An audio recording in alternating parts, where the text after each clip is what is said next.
अस्सलाम वालेकुम दोस्तों, कैसे हो? मुझे उम्मीद है कि आप सब सही हो गए। आज जो हम बात करने वाले हैं, कुछ बड़ी खबरें निकल के आ रही हैं कुवैत से, जो कि आपके लिए ज़रूरी हैं। यहाँ पर हम बात करेंगे गिरफ्तारी, चेकिंग और भी इंपॉर्टेंट वीज़ा के हवाले से बात करेंगे। सबसे पहली खबर की तरफ बढ़ते हैं। जैसे कि आपको मालूम है, अभी जो है अमेरिका से एक बहुत बड़ी खबर आ रही है निकल के, जो कि इंडिया सोशल मीडिया पर काफ़ी ज़्यादा वायरल हो रही है।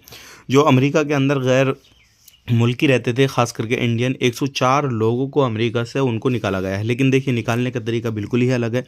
उनको जो है बेड़ियाँ लगाई गई, हथकड़ियाँ पहनाई गईं और उसके बाद में वहाँ से उनको विदा किया गया है। तो इसको लेकर काफ़ी ज़्यादा खबरें चल रही हैं कि ऐसा क्यों किया गया। ये कोई ऐसी पहली बात थोड़ी है। अगर निकालना था तो अलग अलग तरीके से निकालते हैं। तो अगर आप कुवैत के अंदर रहते हैं तो कुवैत में भी काफ़ी ज़्यादा चेकिंग हो रहा है, सब चीज़ें हो रही हैं। तो कुवैत में भी इस तरीके की चीज़ें हो रही हैं।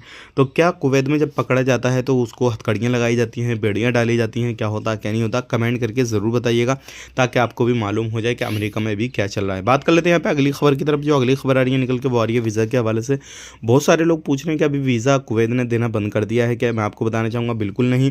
आप वीज़ा लेना चाहते हैं कुवैत का, ले सकते हैं। कोई भी वीज़ा लें, कोई इशू नहीं है। अभी जो वीज़ा बंद किया है वो सऊदी अरब ने मल्टीपल एंट्री वीज़ा को बंद किया है। सऊदी अरब ने इसलिए बंद किया है क्योंकि अभी हज का मौका आने वाला है, रमज़ान आने वाले हैं।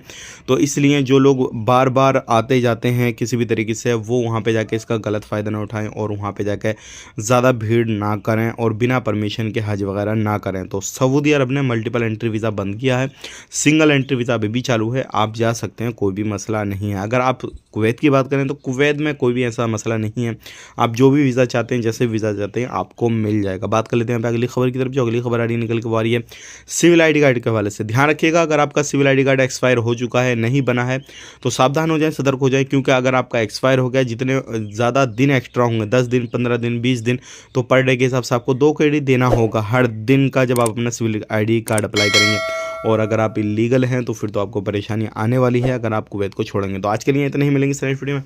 आप अपना ख्याल रखें, अपनी फैमिली वालों को ख्याल रखें। Take care, bye bye.